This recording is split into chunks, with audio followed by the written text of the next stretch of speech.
Muy buenas amigos de Ready para Exportar. Nosotros a ustedes le hemos venido trayendo informaciones a lo largo de este año sobre el mercado de Guyana, que es uno de los mercados que más crece en el mundo entero y por supuesto en esta región del Caribe. Ahora tenemos una voz muy autorizada para hablarnos de Guyana, también de Surinam. Vishnu Doerga is a consultant with many years of experience both in Guyana and Suriname, and he, besides organizing the Who is Who, a good publication to know and identify who are the key players in both countries. Vishnu knows very well the Guyanese market, and he organized a good event.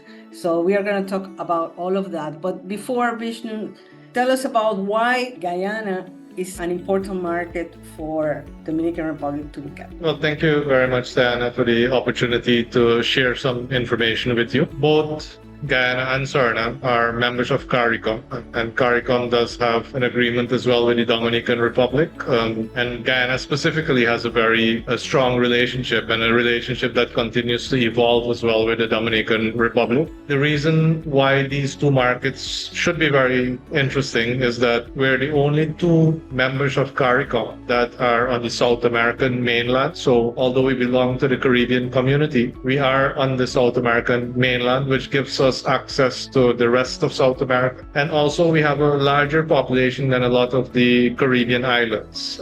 Guyana has a population of 800,000, Suriname has a population of 600,000. And with Guyana having discovered oil and gas in 2015, getting into production in 2019, and currently producing about 700,000 barrels per day and rapidly climbing, Suriname did very much the same. And Suriname last year was able to move to an FID. The first vessel, which is going to be producing 250,000 barrels per day, is expected to come on stream in 2028. So together, these two countries will, in in 5 to 10 years, be producing closer to 2 million barrels per day with a lot of income into the country. And the DR already has a lot of expertise in energy, expertise in manufacturing specifically, which is much needed in Guyana, because we do have a lot of raw materials, and very soon we will also have access to much lower cost energy. So the expertise that we can get from the DR, but also the market that opens up in the DR has a larger population than both countries put together. I think that makes a very good synergies between both countries and the DR. And the connectivity between Suriname and Guyana already exists, but there are new roads being built, because now there's direct connection from Dominican Republic to Guyana, which is very important. Sometimes in the region we lack that, but right now we do have regular flights. And then from there, they can also cover part of the Suriname market, right? Yeah, we have 3 airlines that fly on an almost daily basis. So we have anywhere between 4 to 6 flights per day connecting Guyana and Suriname. And very interestingly as well, not just the main airports, which are about an hour away from both capitals. There's also an airline that flies 2 to 3 times per day between the capitals. So that makes it very, very easy to move across. I myself am talking to you right now from our Suriname office, and it's a 50-minute flight and you are right in the capital, and it makes it very easy to do, have those connections between both countries. And as the industry in Suriname ramps up, we have seen as well, because one of the other connections that we have between the two countries is the ferry service that runs currently 1 time per day. And based on the demand, they do multiple trips. Both governments have also committed to financing and constructing a bridge across the Quarantine River. And when that comes into play, it will really be very much like a single market and economy. Yes, one of the reasons you mentioned all the boom and the economic growth of both Suriname and Guyana, that growth demands a lot of services and products into the market.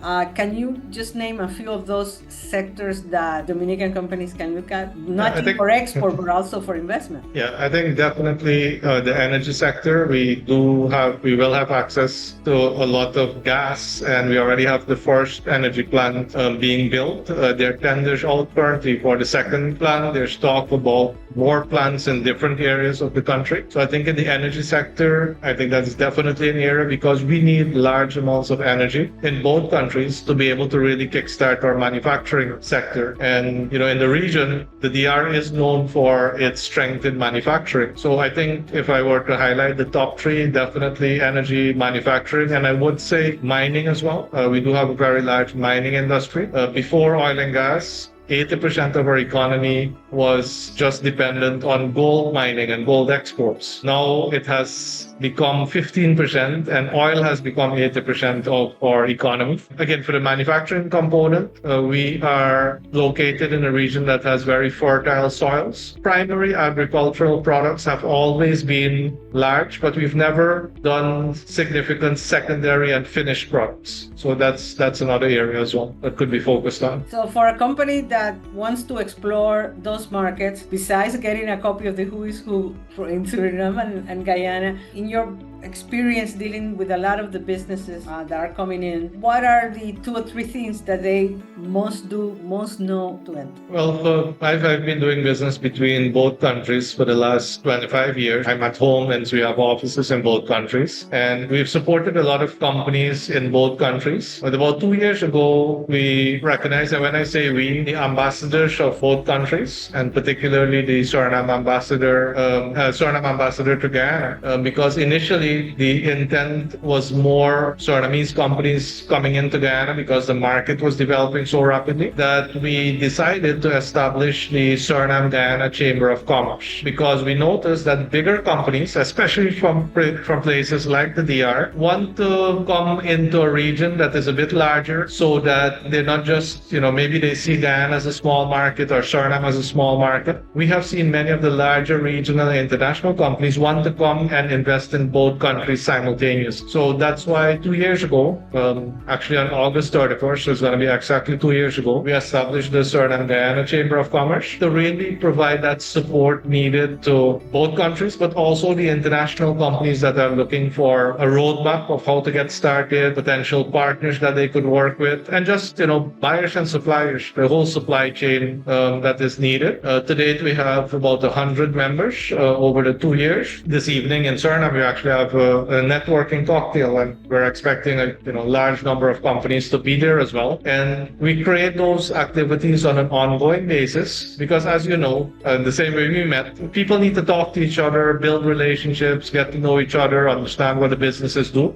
Before business actually gets started, nobody comes and signs a contract on day one. We have to get to know each other. And the chamber then also took a look at how do we do this on a larger scale. Both countries have energy conferences that are heavily focused on oil and gas. And what there was a gap for was a conference that really highlights the opportunities in the rest of the economy. So 2 years, I would say maybe a year and a half ago, we conceptualized the International Business Conference. And the reason we named it the International Business Conference is to really highlight the link that needs to be made between the international resources, that knowledge, that capital, that market that could exist, and the two countries. And the first edition was done in Guyana last October. The second edition we did in Suriname in February. And now we're heading into the third edition coming up in Guyana from October 14 to 16. So that's another opportunity where we're expecting 500-600 delegates, about 50 companies that will be exhibiting as well, and about 2,000 trade visitors that will be coming to the exhibition to really understand what companies are doing. So we're looking at creating as many opportunities as possible to make it easy to build these relationships, to get to know each other, and to also clearly present projects and investment opportunities that investors are looking for. People can have a booth during the conference or just as a visitor. How can they engage? Yeah, if they're just coming in for the information and business-to-business networking, then I would recommend that they get the delegate pass. We have delegate passes up to the 8th of August. They're at the early bird rate of $900. So if someone is just coming in for the networking and connection, I think that's a fantastic way. And that includes all materials, the meals, coffee breaks, And then this year, in this third edition, we've expanded the exhibition component. In the previous edition, we had like 20 exhibition booths for the major sponsors to really have a space to demonstrate what they do. And I must also mention that our key partners in both countries, in Guyana, it's the Guyana Office for Investment, and in Suriname, it's the Suriname Investment and Trade Agency. They are our two partners, and they ensure that they have a presence there with investment officers and with all the information that you could think of that is needed for each country. So they also had a space. And what we noticed is that very quickly, both editions, those 20 spots, were taken up by our partners and the large sponsors. So this time around, we do have 50 spaces. I think as of last week, we were now at about 20 or 25 spaces have already been secured by past partners and sponsors.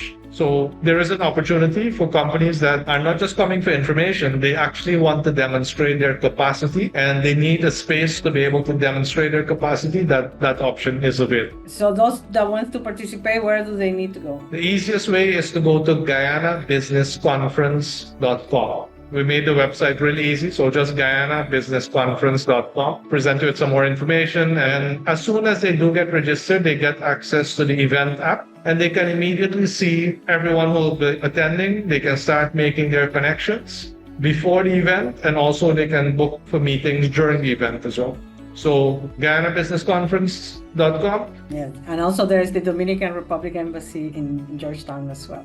One clarification, $900 US. Yes, $900 US. We do have members of the Suriname-Guyana Chamber of Commerce do get a price break, but that is really meant for the local companies to make sure that there's a bit of a price break. But again, we want to really offer value for money. And if you look at the reporting, 90+% of the people who've attended have achieved their goals of attending the conference. Because we don't want to have a very low-cost conference where people don't achieve their goals as well. Okay, so now you heard it. This is the place to be if you want to enter the Guyana and eventually also the Suriname market.